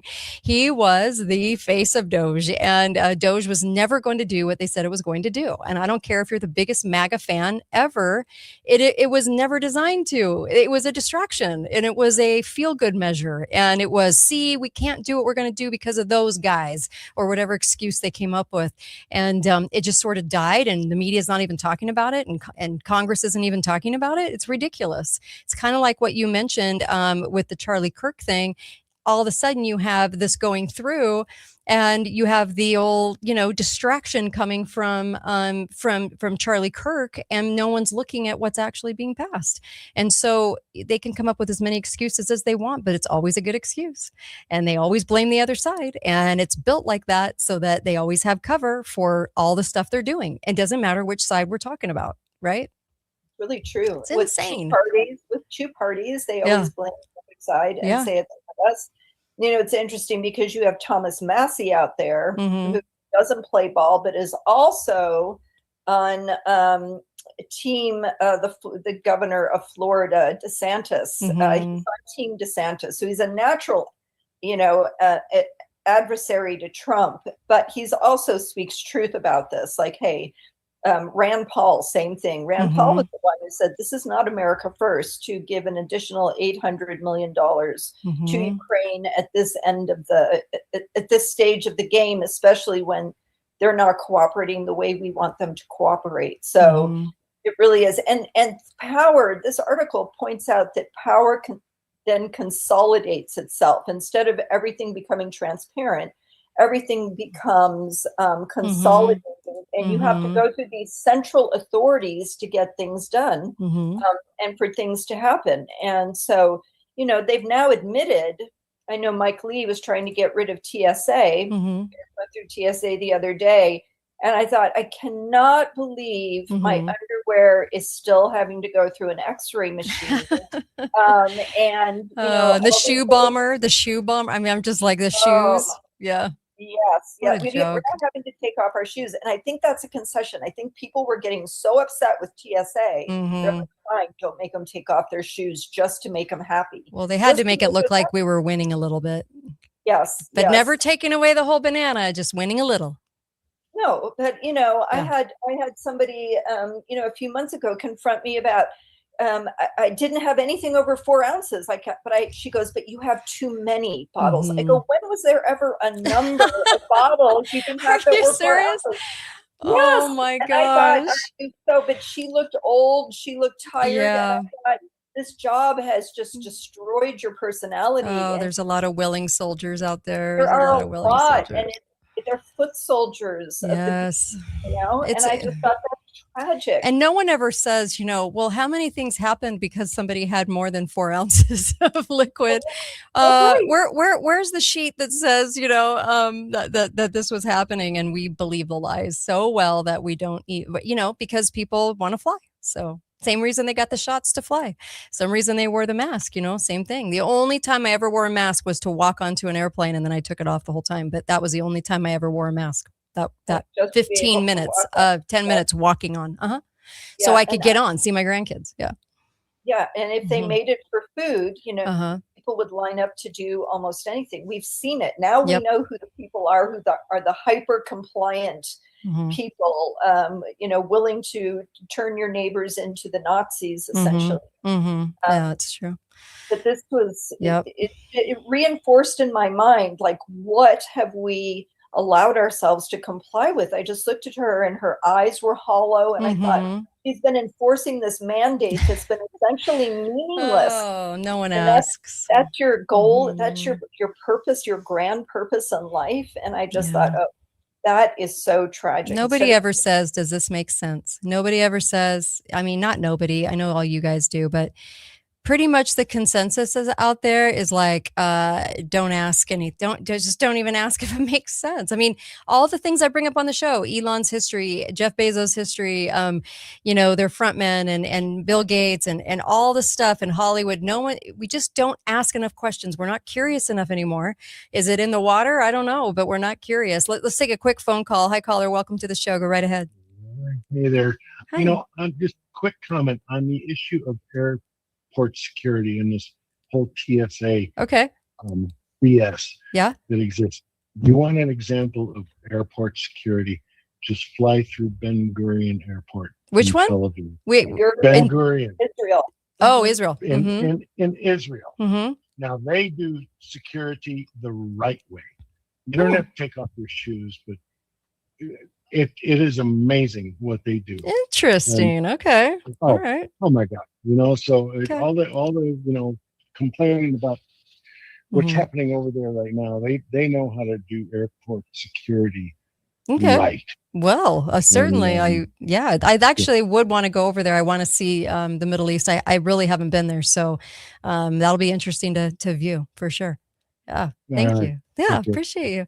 I don't doubt that there are countries that aren't acting like we're about to have a shoe bomber on board of the airplane we're about to board. But, I think from what I understand, I haven't been through Israel security either, but that it is hyper vigilant. They're very intensive about doing it because they have had their buses blown up and things happen. Yeah. But it's not typically coming from abroad, but I guess they feel like you have to at least be, on guard. And I wanted to change subjects for a moment if I could. Yeah, a few minutes left. Sure, go for it. So there was a very unusual, when we're talking about the internet and how strange things have gotten. There is a podcaster, and I'm not going to mention his name. He went on a rant about Candace Owens and ranting about her, Tim, but saying she's only got one guy for security. Now her husband is the son of a lord in Parliament in the UK. I mean, that she's got one guy for security and she only has, describing her security setup and how minimal it is. And he kept repeating it and repeating it and repeating it. And somebody did an analysis about that and said, this is estochic terrorism, meaning you are priming people. This person has millions of listeners. You're priming for somebody else to go and do something to her because there's a certain percentage, if you've got millions of listeners who are unstable enough that they'll take the hint. Yeah, I mean, setting up more theaters. Yeah, of course. Yeah, I would think so. The setup. And so, but to hear him do it repeatedly, you're like, what is this? This sounds really weird. And then there was something important that he did is he called her the C word, which is very vile to call. He kept calling her that over and over and over. And now he's a professional.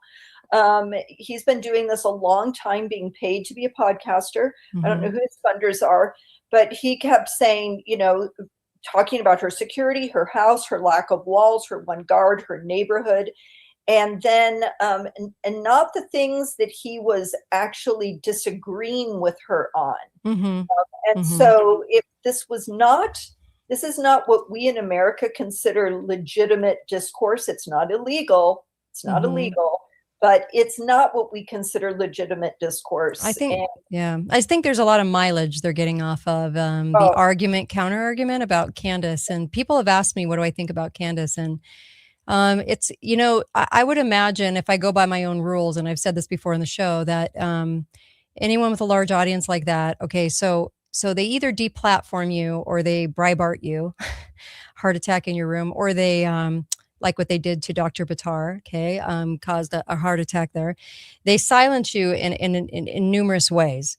Sometimes they do it on a big stage. And it doesn't always mean that you're not part of the club, though. It means that you could very well be part of the club if you start to say things that they don't love. What I'm saying is they'll get their mileage out of you. And Candace and Charlie were very much a part of the club, or they would not have been in the situation with Turning Point that was extremely well funded by the billionaire class. And so I think they were part of the club. And whether she is turning away from that or not, they're obviously trying to ratchet up the discourse on her, keep eyeballs on this, right? So then you have to say, well, what else are they doing while they're doing this? The other thing is usually it's proof in the pudding as far as what happens to somebody too, because it doesn't always tell the tale, but it is certainly interesting how people are deplatformed or censored, like in my case, or in that case, like with Charlie Kirk, right? They removed him from the stage, right? So they use him in a myriad of ways, hoist him up for altar worship, okay, because that's really what they did, and then use this to then take Turning Point in different directions if he was opposed to it, or he just was playing his part and they took him out. So there's lots of different ways this could go, and lots of different, I think, reasoning behind what they do. It's kind of like what I said before, when we're allowed to have conversations now that we weren't, as long as it's not against pharma. So with that knowledge, it's just sort of interesting, because I think owning the argument and the counter argument can be so sneaky, can be so difficult to see. that's why I'm saying I'm not quite sure on her, because it has to play out a little bit more to be sure. But I will say that my hunch would be that it's being used for the club, because she is either was the club or still part of the club, and they're utilizing it as a distraction, making it look very real, that there's all of this like heated discourse around the things that she's trying to say. Also, could it be the ratcheting up of, it went from you're an Alex type to you're a Candace type, right? Because you're going to classify somebody that doesn't, that says, wait a minute, I don't believe what happened to Charlie Kirk was that shooter guy. And so I believe Candace. And so really kind of ratcheting up the, this section of America is crazy. To make you know what I it mean? It's bipolar, yes, so that you're on that team. Yeah. If you say, I have questions about what happened that day, why they didn't have an ambulance there, why they requested a permit for 200 people when it was 3,000. Why was it? Lots and lots of questions. The security was new. Yes, if you have any questions, now you're on Team Candace, and that's what they want to box you into. I mispronounced it. It's called stochastic intimidation, and it's a way to call up a mob and create intimidation without directly saying, go get her. But essentially that's what that player is saying. Whether or not it's coordinated, I mean, she is a mother of 4. It's hard to imagine that she would be playing a role. Is she saying that it's all fake? Is she out there saying the entire thing is fake? The office of the presidency is all theater now, has been for a very long time, and elections aren't real. And elections aren't real. She has said, that they're dissing her, saying, we're going to lose the midterms because we're so disjointed. And she says, we don't care about your midterms. We don't care. This is all it doesn't matter on the midterms. It's all the same. Yeah. Same outcome. So for her to say this is all fixed, it's all rigged, it doesn't matter if this is the result when we're in power. You realize she's kind of not repeating the narrative that the big book would have her repeat. Well, and that is the altar on which the deep state kind of hangs its hat, is to make sure that we stay involved in the right versus left. So thinking that one side is all the problem and not the other side. And then also they have to keep us at odds. So when anyone shines a light on that and they say, but look at the last even 50 years, the way we've gone has always been one direction though. As the result, like the wall, the Obamacare, we don't get rid of anything. So if somebody is speaking about that, because I noticed that in my own life, if you're speaking about that, then removal. But so it's going to be kind of interesting over the next 6 months to watch this play out with her. Yeah. Because when she said that, and we don't care, we want to get to the truth of what happened to him, we don't care about your stupid midterms. I thought, that is that's what they deeply care about. That's where the money. They want us to care about it. Yeah. They want us to care about it deeply. And that's Tim Pool's message is we have to care about this primarily the midterms and political power. And she's like, I do not care at all. You can she says, I used to care. I used to think it was important. And she goes, I don't anymore. And when I heard her say that, I thought, oh man, that's a lot of people arrayed against her. Yeah. She goes, people say to me, don't you want to be invited to Mar-a-Lago? She goes, nope, not anymore. And I thought, oh, okay. All different. The one thing I do know is that they're very, very crafty at putting on this theater play. So they're very, very good. And so I always keep that in the back of my mind, because am I suspicious of everybody? No. Am I suspicious of certain people? Yes. And there's a lot of show hosts out there that I think are a total con job, and they'll tell you the truth, but then you'll get misdirection, and you'll notice that they have to keep up the illusion of the right and left, and they have to keep up the illusion that the courts are real, and there's certain courts that aren't. There are courts that are real, but there are certain things that take place in fake courts, intelligence, CIA courts, and those things are not real. And so if you shine a light on any of that, you're out of the club. So they'll either get rid of you or just silence you or just make you look insane. So it'll be interesting to see, but I'm always in the back of my mind going, they're very, very good at this game. They're very good, and they're very good at the psychological aspect. There was a big article the other day, and I think was it last week? It was probably last week. And it was talking about how Game On, because of the psychology units down, I think it's South Carolina, with the Army, that where they train a lot of people to go into the public and look like they're just regular citizens, and they're not. And this intelligence group that has permeated the landscape of America to make it look like they're just citizens, but they're really spying and keeping eyes on people and reporting and all of the same. And how vast it is. And we don't realize it as a public, how many people are involved in that game. So there's some interesting there, and they're seriously announcing it. It's like, yeah, game on. I mean, you're screwed, people, because we have all these eyes and ears out there, and there is no privacy anymore.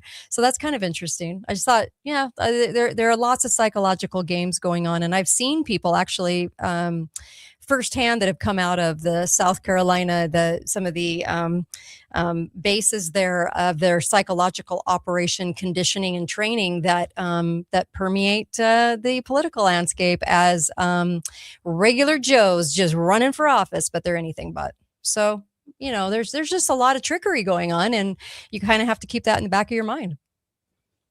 Well, and when you see somebody getting ousted from Congress, when Congress turns on their own, you know that they have breached the brotherhood, so to speak, and they have, gone against the agreements that they all have among them. Chase Hughes was talking about the fact and showed that the highest percentage of psychopaths in the population is in Washington, D.C. And that didn't surprise me at all. And people, it's like, who can hang in there the longest? You look at a Nancy Pelosi, you look at a Chuck Schumer, and even now, psychopathy has certain traits. Even a Donald Trump, what allows him to be able to tolerate the absolute hostility and the gamesmanship that you have to play in order to stay alive in that scenario.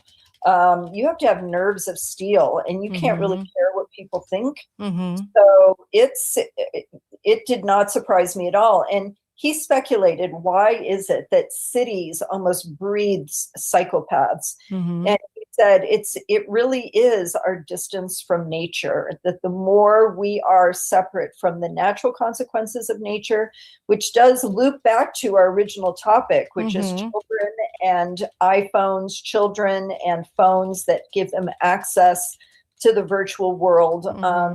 This distancing from nature and how that is ultimately, turning back to people, turning back to nature can get us more grounded in reality, so that what is the point of having more power, right?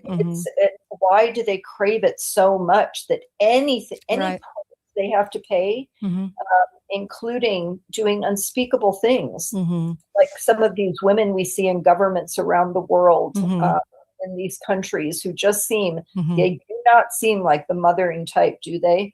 Angela Merkel, who I know now is out of power, but New Zealand's former prime minister, just gosh. I mean, I'm looking at these people like the North Korea leader, who was clearly raised in Europe, who was an asset, and most of them assets. And it reminds me of this particular clip. Here we go.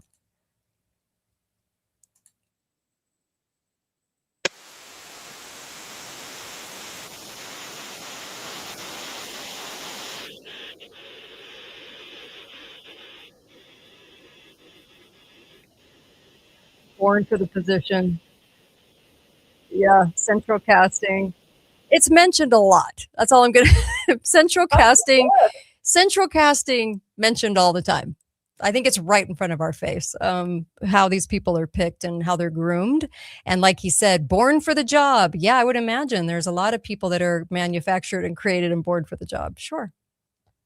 Yeah. And that's why Zelensky came off of a program where he pretending to be president to actually be president, and run by the same oligarch who owned the TV show. You're like, okay, this is how it is. But you're right that Kim Jong-un went to Swiss boarding school, was raised among Europeans, and we treat him like he's a barbarian. Yeah, Well, no. many of them land in the Klaus Schwab School of Treachery and disgusting evil. And so, yeah, we have a lot of them, and that's why it just shocks me. And, going back to Time Magazine as one of the major propaganda magazines built from birth by Council of Foreign Relations to give you culture and to show you who's on top and to sell you a marketing plan for what the culture will regard as respected.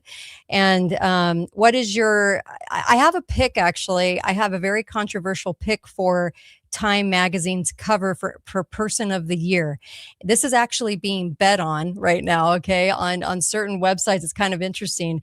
It's either going to be AI, or they're going to pull a completely different move and put someone like Erica Kirk on there. And if they do Erica Kirk on there, just know that that's part of the game. That's part of what they're doing is then announcing the direction that America is taking. And I think you could go home and realize that the taking out of Charlie Kirk was for a definite reason, and was not the kid on the building that is from my city. It is completely a CIA op. What's your take? Who do you think graces the cover of Person of the Year for Time Magazine? Because when we started the show today, I said Jeff Bezos was the Person of the Year, and he didn't even turn a profit and had never been a success in his life. And they had him on the cover of Time. It's the only reason Amazon took off was because they used their propaganda arm to prop him up. So who do you think? Or it's going to be AI.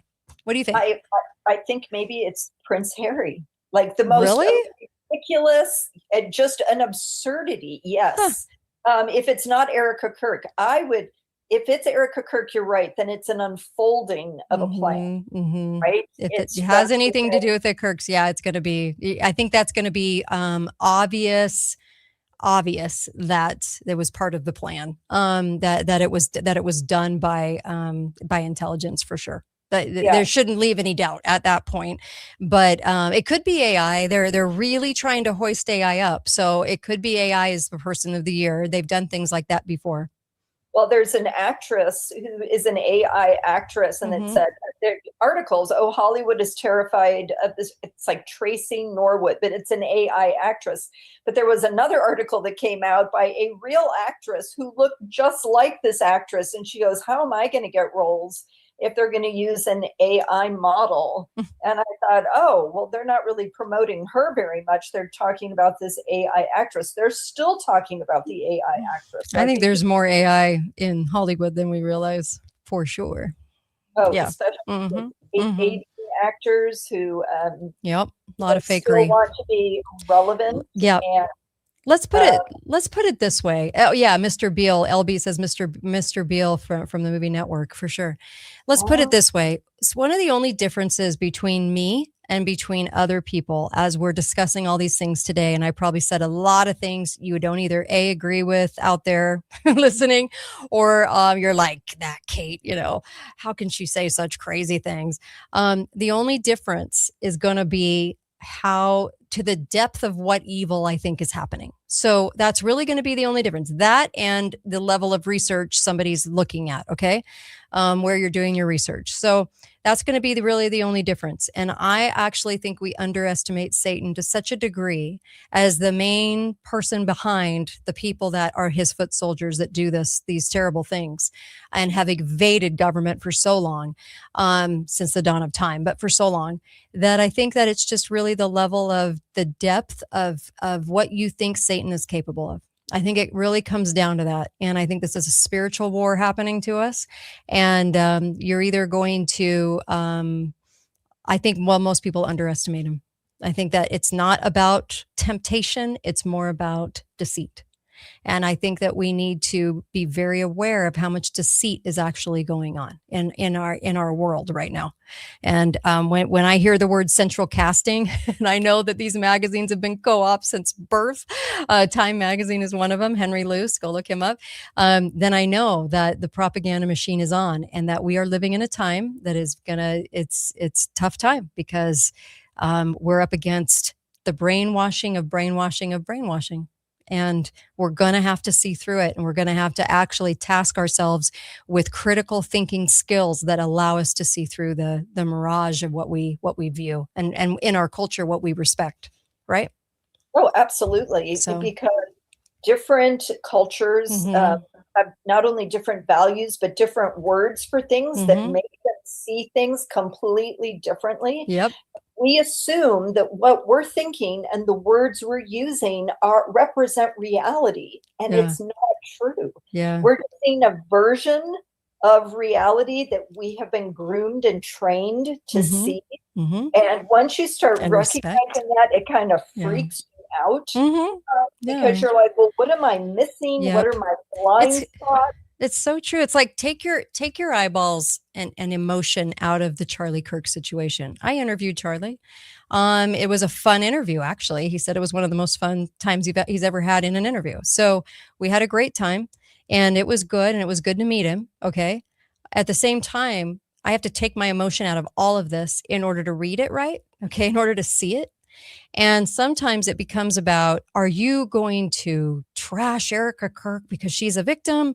How dare you? Or it becomes about like this war of emotion about Charlie, and the war of emotion over Erica. And every time she's dabbing her eyes, is she actually crying or not? And why the constant eye dabbing? And there's all kinds of conversations that gear toward the emotional aspect. Take your emotion out of it and try to see it through a lens of theater. Just try, because sometimes it is, not all the time, but most of the time it is. And if you can actually look at the situation, and it makes more sense with the backdrop of theater than it does with the reality that's happening, then you realize, and there's something in us that goes, that's truth. Like, I know what I'm seeing, and you can't unsee it at that point.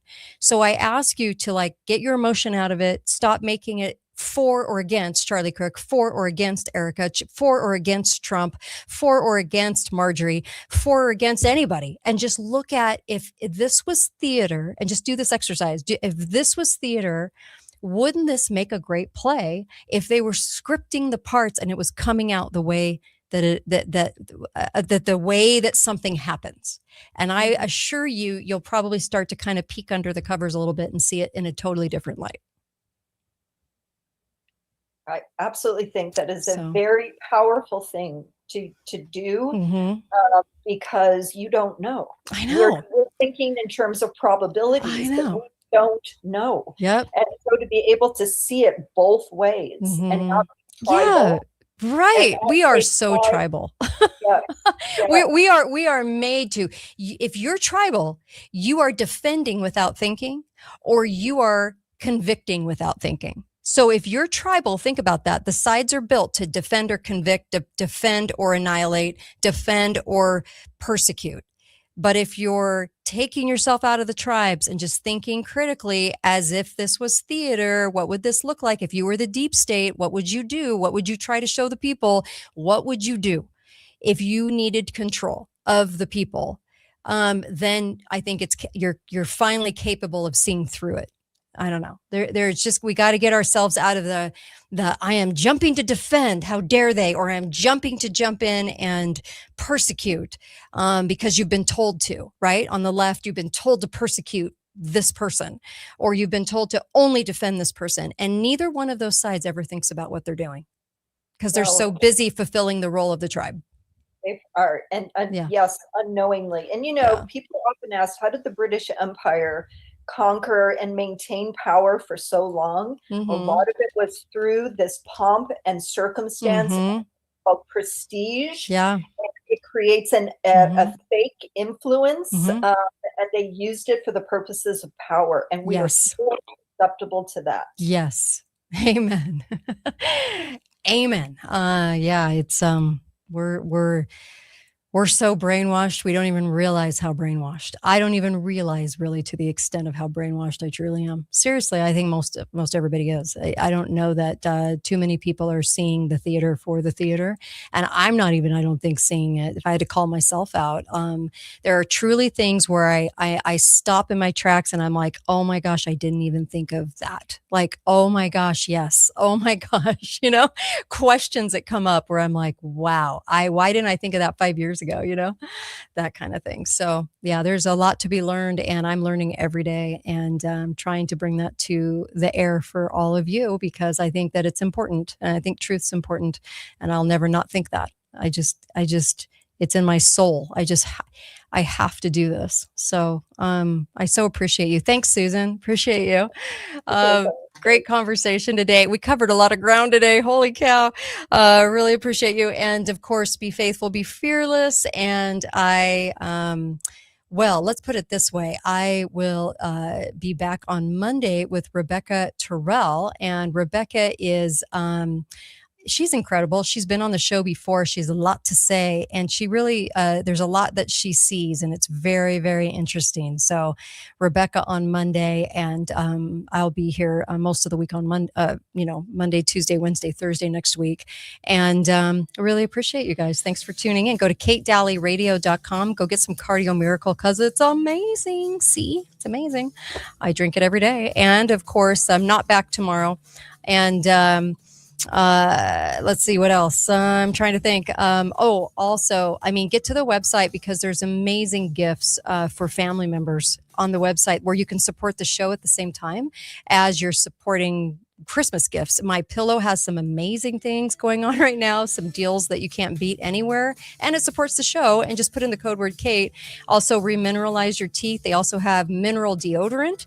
They also have children's mineral toothpaste. It has that ingredient that fills the minerals in your teeth. That mineral is missing when you have a cavity. So there's all kinds of wonderful things. Just go to katedalleyradio.com and you'll find them. And get Cardio Miracle for sure, though, because I know you're gonna get through this winter really well. And I love Cardio Miracle. It's truly changed my life health-wise, so I highly recommend it. And you'll even sleep better. It's great. And of course, be faithful, be fearless.